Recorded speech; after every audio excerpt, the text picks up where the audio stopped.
अस्सलाम वालेकुम, मेरा नाम है मोहम्मद सुहेल और आप लोग देख रहे हैं इंडोपाक रिएक्शंस। तो यार ऐसा है कि आज मैं डॉक्टर विवेक की एक और बहुत ही मज़े की वीडियो देखने जा रहा हूँ। गुजरात के स्टडी पे ये वीडियो है। काफ़ी ज़्यादा रिक्वेस्ट आ रही थी इसकी पिछले काफ़ी दिनों से, बल्कि इंडोपाक रिएक्शंस के बहुत ही अच्छे सब्सक्राइबर हैं विपिन भाई, वो पिछले काफ़ी टाइम से इस वीडियो को देखने के लिए रिक्वेस्ट किए जा रहे थे। बल्कि उनकी पहली रिक्वेस्ट है ये, और काफ़ी टाइम से वो उन्होंने रिक्वेस्ट की है, बल्कि उनकी रिक्वेस्ट के दौरान और भी काफ़ी सारे लोगों ने रिक्वेस्ट की थी। तो खैर विवेक सर की पहले भी मैं एक वीडियो देख चुका हूँ दुल्हेरा सिटी के ऊपर। अगर आप लोगों ने मेरी वो वीडियो नहीं देखी तो यहाँ ऊपर कहीं लिंक आ रहा होगा, वो वीडियो भी लाजमी देखना। उस वीडियो को देखने के बाद मुझे पता चला था कि इनका काफ़ी ज़्यादा जो है ना डिटेल एनालिसिस होता है किसी भी टॉपिक को लेकर के। और भी मैंने इनकी कुछ वीडियोस देखी थी, गाय बगाय मैं देखा रहता हूँ अक्सर। विवेक सर के चैनल का लिंक और इस वीडियो का ओरिजिनल लिंक आप लोगों को डिस्क्रिप्शन की टॉप में मिल जाएगा, वहाँ से जाके चेकआउट कर लेना। और मेरे साथ मिलकर मेरी वीडियो भी लास्ट तक देखना। अगर आप लोगों को अच्छी लगे तो लाइक, सब्सक्राइब, कॉमेंट और इंस्टा पर फॉलो ज़रूर करना। तो वीडियो यार थोड़ी सी कोई लंबी है, मेरे ख्याल में 13 मिनट की वीडियो बनती है। तो बिना देर किए वीडियो शुरू करते हैं।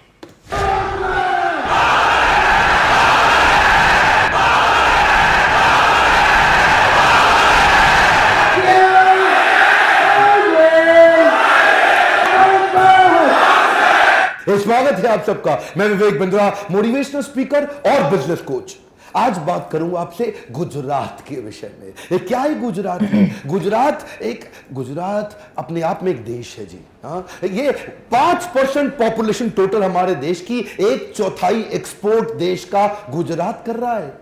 ध्यान दीजिए, 1/4 कॉटन देश का गुजरात से प्रोड्यूस हो रहा है, 1/4 दूध देश का गुजरात से निकल रहा है। दुनिया में 10 में से 8 डायमंड सूरत में पॉलिश हो रहे हैं। आज ये वही स्टेट है जो 1980-81 में टॉप 10 में बड़ी मुश्किल से आता था, लेकिन आज देश का तीसरा सबसे एक पावरफुल राज्य, मोस्ट प्रॉफिटेबल इकोनॉमी। हमारे देश की जितनी एसईजेड होते हैं ना, स्पेशल इकोनॉमिक जोन, पूरे देश के अंदर सबसे बड़े एसईजेड यहीं पे ही हैं। रोड की कनेक्टिविटी में कमाल कर दिया गुजरात ने। इलेक्ट्रिफिकेशन इतना पावरफुल 98% इलेक्ट्रिफिकेशन गुजरात में हो चुका है। इलेक्ट्रिसिटी का पावर सरप्लस स्टेट है। न केवल अपनी पावर पूरी कर रहा है, दूसरे राज्यों को जहां पे बिजली की कमी है उनको पावर भी दे रहा है। 50% मोटेल और होटल अमेरिका के गुजरातियों के कब्जे में आ चुके हैं। गुजराती बचपन से ही धंधा कर रहा है, धंधो सेठिया, ये बचपन से उनके यहां ना, मतलब बचपन में ही बातचीत चालू हो जाती है। कहता है कि पढ़ लिख के किसी कंपनी में मिडिल लेवल मैनेजर बनने से अच्छा छोटी सी दुकान क्यों ना खोल लूं। बचपन से गुजराती बच्चे को सिखाया जाता है जीवन में कई मोटू करवू छे। कहावत है इनके यहाँ पे, क्या जीवन में कई मोटू करवू मतलब मोटा करवू। बहुत मोटा पैसा, मोटू करवू, यही सुन सुन के बच्चा बड़ा हो रहा है। मोटू करवू ये किसी और राज्य में नहीं है, बचपन से बच्चे को सिखा दे रहा है मोटू करवू। ये जो जीडीपी है, ग्रॉस डोमेस्टिक प्रोडक्ट, उसमें गुजरात का जीडीपी यानी कि ग्रॉस स्टेट डोमेस्टिक प्रोडक्ट, वो देश के मुकाबले बहुत आगे चल रहा है। मैन्युफैक्चरिंग के मामले में पूरा देश 25% कंट्रीब्यूट कर रहा है और गुजरात अकेला 40% कंट्रीब्यूट कर रहा है। सेंट्रल गवर्नमेंट की सब्सिडी पे ये निर्भर ही नहीं है। रिफाइंड पेट्रोलियम प्रोडक्ट लगभग 35% गुजरात प्रोड्यूस कर रहा है। फार्मा दवाइयां लगभग 27% गुजरात प्रोड्यूस कर रहा है। मतलब क्या हुआ, दोबारा 1/3 पेट्रोलियम प्रोडक्ट और 1/4 दवाइयां। जितने भी फार्मा की तो बहुत सारी कंपनियां ने केमिकल का हब बना है। मेरी बात सिर्फ ये है कि अगर गुजरात एक इंडिपेंडेंट देश होता, सुनिएगा ध्यान से, आपसे कह रहा हूं भारतवासियों, अगर गुजरात एक इंडिपेंडेंट देश होता तो चाइना और साउथ कोरिया के बाद तीसरी फास्टेस्ट ग्रोइंग इकोनॉमी है पूरी दुनिया में। आपके मन में आता होगा ये गुजरात की हिस्ट्री है क्या? ये गुजरात ऐसा कैसे बन गया? पाकिस्तान में भी है गुजरात, विरासत लेकिन में बहुत छोटा सा 1600 किलोमीटर का लॉन्गेस्ट कोस्ट लाइन मिल गया। समुद्र से जुड़ा हुआ गुजरात 1600 किलोमीटर का लॉन्गेस्ट कोस्ट लाइन, पूरे देश में इतना बड़ा कोस्ट लाइन किसी के पास नहीं है। तो व्यापार का माहौल ना सदियों से बना हुआ था, आज से नहीं है। उससे क्या हुआ, एंटरप्रेन्योरशिप खून में आ गई।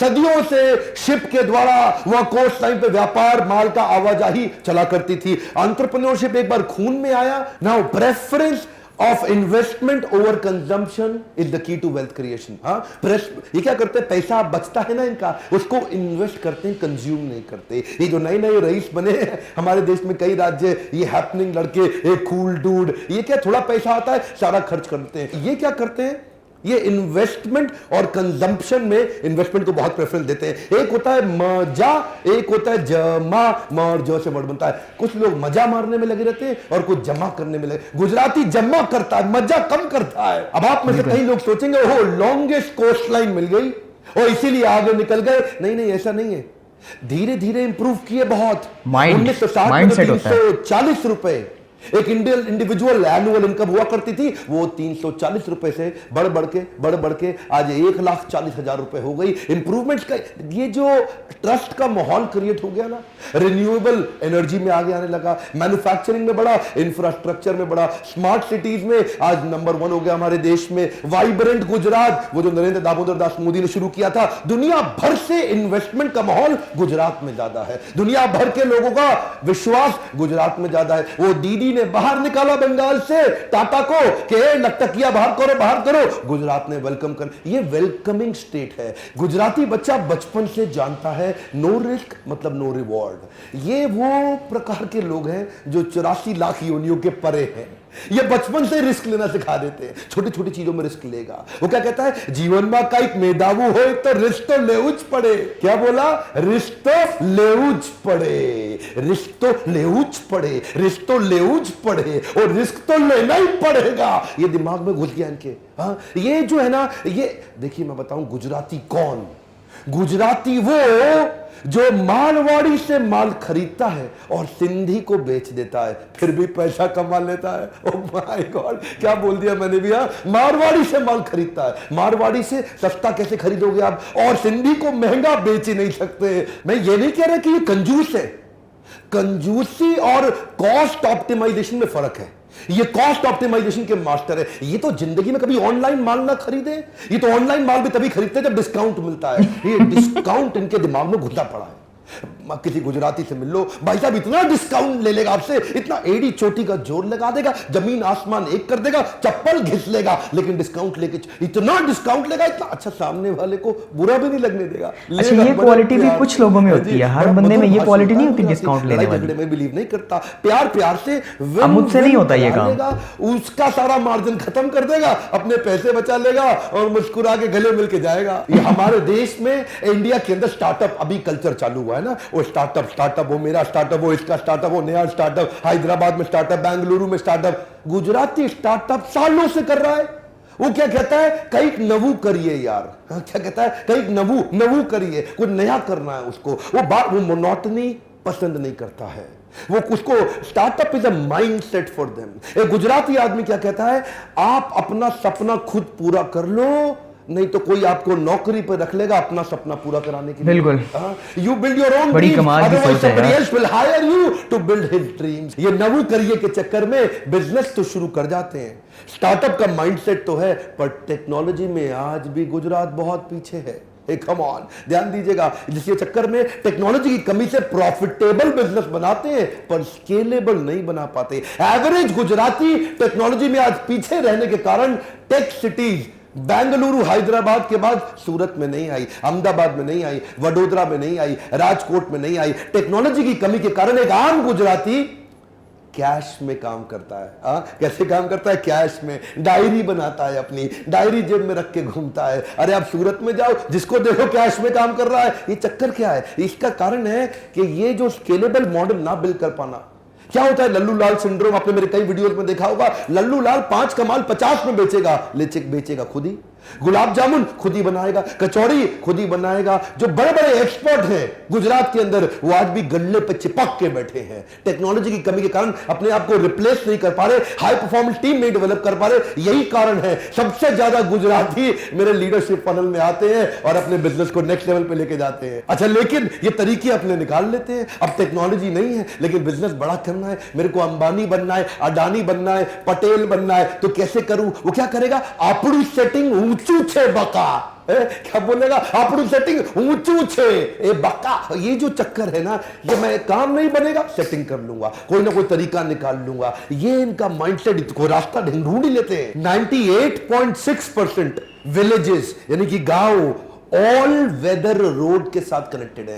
रोड कनेक्टिविटी तो हो सकती है, लेकिन इसको बोलते हैं ऑल वेदर रोड। सर्दी गर्मी या हो बरसात, सड़क पे चलता ट्रैफिक दिन और रात। ये ऑल वेदर रोड के बाद इनका टूरिज्म बढ़ गया, ऑटोमोबाइल का अपकमिंग सबसे बड़ा हब बन गया। अमिताभ बच्चन गुजरात के ब्रांड एम्बेसडर हुए, तो उसके बाद और ज्यादा अच्छा, इसके बाद Arvind mills, Soma textile, modern denim, India land of denim बन गया। अच्छा, नए नए बिजनेस चालू करते हैं ना, तो इनके भी लाइफ में फेलियर बहुत आते हैं।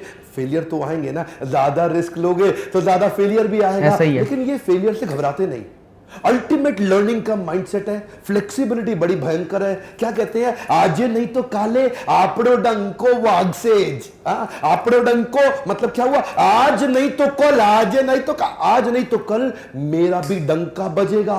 ये होपिंग अगेंस्ट द होप्स। ये चक्कर क्या है ना, अडेप्टेबिलिटी बड़ी है इनकी। इंडिया की फोर्ब्स की लिस्ट हो या इंडियंस की दुनिया भर की लिस्ट हो, पूरा देश एक तरफ और गुजरात एक तरफ। 50% अरबपति हमारे देश में गुजरात से आते हैं और बचे हुए 50% पूरे देश के मिला के आते हैं। अंबानी है या अडानी है, दिलीप सांघवी है या अजीम प्रेमजी है, कैडला वाले पटेल है या करसन भाई पटेल है, ये गुजरातियों ने डंका बजा रखा है। एक कमाल की बात बताऊं, अमेरिका के अंदर, एक नॉर्थ अमेरिका के सारे यूएस ऑफ ए, पूरा यूनाइटेड स्टेट्स ऑफ अमेरिका के अंदर एक गुजराती की एवरेज इनकम एक अमेरिकन एवरेज इनकम से 3 गुना ज्यादा है।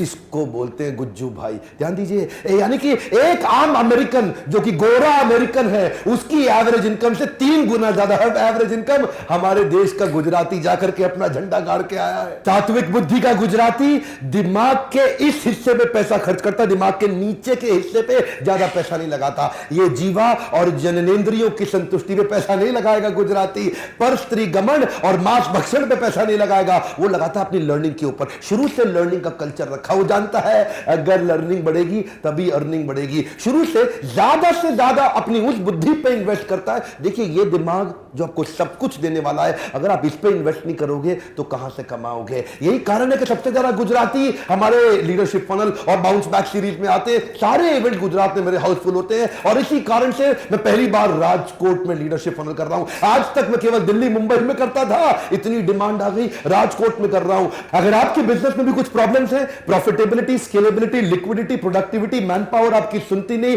काम होता नहीं, आपकी कंपनी को ट्रेनिंग सेंटर बना दिया, लोग आते हैं, सीखते हैं, छोड़ के चले जाते हैं, आपके पीछे से लोग काम नहीं करते, बिजनेस बड़ा नहीं हो पा रहा है, उसके अंदर टेक्नोलॉजी एनेबल कैसे करें, एक्सपेंशन कैसे करें, गुजरात से बाहर कैसे निकले, दुनिया भर में आपड़ो डंको वाग से। देखिए, आपको क्या करना है, इसी नंबर पे फोन करिए, पता लगाइए कि राजकोट में मैं कब आ रहा हूं, राजकोट आपको सूट करता है या मुंबई सूट करता है। जो पास पड़े आइएगा जरूर मुझसे मिलने के लिए। और हाँ मेरे प्यारे गुज्जू भाइयों, क्योंकि मैं आप लोगों से इतना प्रेम करता हूं, इतना इंस्पायर्ड हूं, इसीलिए मैंने गुजराती पे ये एक छोटी सी केस स्टडी दी। मन तो करता है बहुत बोलता चला जाऊं, एक काम करिए, इस वीडियो को पूरे देश तक पहुंचाइए, पता तो लगना चाहिए देशवासियों को कि गुजरात इतना आगे कैसे निकल गया। फैलाइए इस वीडियो को, कमेंट बॉक्स में लिखिए।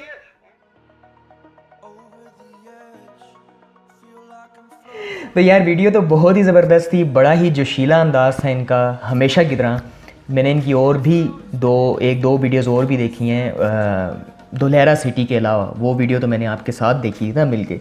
उसके अलावा मैंने इनकी एक और वीडियो देखी थी how to control your mind. उसमें भी इनका सेम अंदाज़ था, सेम जोश वाला अंदाज़ था बात करने का और डिफ़ाइन करने का, एक्सप्लेन करने का। तो यार जैसे आप लोगों के पास बिज़नेस माइंडसेट के लोग गुजरात में मिलते हैं देखने को, वैसे ही हमारे पास भी सेम मेंटालिटी के लोग जो है ना वो ज़्यादातर पख्तूनों में देखने को मिलते हैं। आप लोगों के साथ मैं एक मज़े की बात शेयर करता हूँ। मेरी अक्सर जो है ना वो इंट्रैक्शन होती है काम के सिलसिले में अपने पख्तून भाइयों से। मैं पख्तून भाइयों की बात इसलिए कर रहा हूँ कि मैंने ये जो पूरी वीडियो देखी है, इस पूरी वीडियो में मैंने यही ऑब्ज़र्व किया है कि जो गुजराती और पख्तून माइंडसेट जो है वो दोनों सेम मेंटालिटी के लोग हैं। पहले मेरी आप लोग पूरी बात सुन लेना, तसल्ली से पूरी वीडियो देख लेना, फिर मुझे एंड में कमेंट्स में आप लोगों ने बताना है कि मैं ठीक बोल रहा था या मेरी ऑब्जर्वेशन गलत थी, या आप लोगों ने मुझे बाद में बताना है। तो मैं बात कर रहा था पख्तूनों की। तो यार आप उनका माइंड देखें कि रहते वो लोग जो हैं वो झोंपड़ियों में हैं, लेकिन मालिक वो करोड़ों के होते हैं। अगर मैं आप लोगों को उनका गेटअप दिखाऊं तो आप लोग कहेंगे कि नहीं यार, इसके पास तो कुछ भी नहीं होना है, इसकी जेब खाली होनी है। लेकिन आप अंदाज़ा नहीं लगा सकते कि वो बंदा जो देखने में इतना सादा लगता है, इतना सिंपल लगता है, वो करोड़ों का मालिक होगा। मतलब उनको कोई परवाह नहीं है कि दुनिया में क्या हो रहा है, फेसबुक इंस्टाग्राम पे क्या चल रहा है, सोशल मीडिया पे क्या चल रहा है, इमरान खान किससे मिल रहा है, कौन मुल्क में आ रहा है, कौन मुल्क से जो है वो जा रहा है। उनके माइंड में जो है सिर्फ और सिर्फ एक ही स्कीम चल रही होती है, 25 दिन में पैसा डबल। उन्होंने करना क्या होता है कि जो अपनी प्रॉपर्टीज़ होती हैं, सबकी होती हैं प्रॉपर्टीज़, तो उनको बेचकर हैवी कंस्ट्रक्शन मशीनरी, एक्सीवेटर्स वगैरह वो जो है ना ख़रीद लेते हैं। पाकिस्तान में जो है अगर आप लोग गूगल करेंगे तो हिटाची के या डुसान के एक्सीवेटर जो हैवी मशीनरी है वो तकरीबन 35 से 40 लाख की रेंज में आसानी मिल जाती है। तो वो उन्होंने ख़रीद लेनी होती है। साथ में अपना बच्चा या अपना मामे चाचे का बेटा जो भी है ना, अपनी फैमिली मेम्बर, वो किसी के पास छोड़ देते हैं 2-3 महीने के लिए, हार्डली 2 महीने के लिए, वो जो मशीन को ऑपरेट करने का तरीका सीखने के लिए। तो ये जो टाइम ड्यूरेशन होता है मशीन ख़रीदने तक और ऑपरेटर तैयार होने तक, इस दौरान उनको कोई ना कोई काम भी मिल जाता है। तो होता क्या है, मशीन भी ख़रीद ली उन्होंने, हैवी मशीनरी ख़रीद ली, ऑपरेटर भी उनका तैयार हो गया और काम भी मिल गया। अगर मैं आप लोगों को बताऊं, एवरेज 10 से 15 जो स्टोरी की बिल्डिंग होती है उसकी एक्सीवेशन की कॉस्ट जो होती है वो तकरीबन 35 से 40 लाख के करीब होती है। और ये हार्डली 10 से 15 दिन का काम है, इससे ज़्यादा मतलब टाइम नहीं लगता है इतनी। इस 10 से 15 स्टोरी की बिल्डिंग की एक्सीवेशन में 10 से 15 दिन से ज़्यादा टाइम नहीं लगता। तो अब आप चेक करें कि 10 से 15 दिन के अंदर काम करके उन्होंने जो अपनी इन्वेस्टमेंट है उसका रिटर्न ले लिया, यानी 70% रिटर्न हो ही जाता है सारे एक्सपेंस वगैरह निकाल के। और एक और मज़े की बात बताऊं कि इन लोगों के एट अ टाइम कम से कम 2 काम चल रहे होते हैं, क्योंकि कंस्ट्रक्शन के कामों में अमूमन ऐसा होता है कि बाज़ औक़ात एक काम रुक जाता है तो वो फिर दूसरे काम की तरफ शिफ्ट हो जाते हैं, अपनी मशीनरी वगैरह स्विच करते रहते हैं। तो आप अंदाज़ा करें कि एक काम से, सिर्फ और सिर्फ एक काम से उन्होंने जो इन्वेस्टमेंट की होती है उसका रिटर्न उनको मिल जाता है। अब मेरा बताने का मकसद ये था कि पूरी वीडियो में ऑब्ज़र्व करें कि दोनों की मेंटालिटी जो है ना वो सेम है। अब आप लोगों को समझ आ गई होगी कि गुजराती और पख्तून किस फार्मूले के जो है ना वो तहत अपना वो जो है ना वो सर्किट सेट करते हैं, किस फार्मूले पे चलते हैं। अगर इनकी जगह पे मेरी जैसी मेंटालिटी का, मेरे जैसे माइंडसेट का कोई बंदा होता तो वो कहता है कि नहीं यार, प्रॉपर्टी नहीं सेल करनी है अभी, अगर अभी नहीं तो कम से कम 2 साल के बाद तो इससे प्रॉफिट देना ही देना है। लेकिन इन लोगों की सोच ऐसी होती है कि यार 2 साल किसने देखे हैं, जो भी कर रहे हैं अभी करो, अभी इन्वेस्टमेंट करें, अभी उसका रिटर्न लें, तब भी तो ये लोग जल्दी जो है ना वो ग्रो कर जाते हैं, काफ़ी जल्दी आगे निकल जाते हैं। और इन लोगों का भी सिस्टम ऐसा ही होता है, पख्तून भाइयों की जिनकी मैं बात कर रहा हूँ, जैसा इस वीडियो में बताया गया कि उन लोगों ने भी, गुजराती भाइयों ने भी जो हिसाब किताब है वो सारा मैनुअल रखते हैं, वैसे ही यहाँ पर ये लोग भी ऐसे ही करते हैं। सेम मेंटालिटी और अप्रोच के जो लोग हुए तो फिर करना तो सेम ही है। वीडियो मेरे ख्याल में कोई अच्छी खासी लंबी हो गई है। तो यार असल में विवेक सर भी जो है ना वो गुजरात से ज़्यादा गुजराती माइंडसेट को एक्सप्लेन करने में लग गए, तो मैं भी उनको देखते देखते उसी ट्रैक के ऊपर चल पड़ा हूँ। खैर वीडियो तो बहुत ही ज़बरदस्त थी, रिएक्शन देखकर आप लोगों को अंदाज़ा हो गया होगा। अब आप लोगों को ये वीडियो कैसी लगी? अगर अच्छी लगी है तो लाइक, सब्सक्राइब, कमेंट और इंस्टा पे फॉलो ज़रूर करना। तो मिलते हैं नेक्स्ट वीडियो में इंशाल्लाह। तब तक के लिए अपना भी ख्याल रखना, अपनी फैमिली का भी ख्याल रखना और मुझे दुआ में याद रखना। खुदा हाफ़िज़।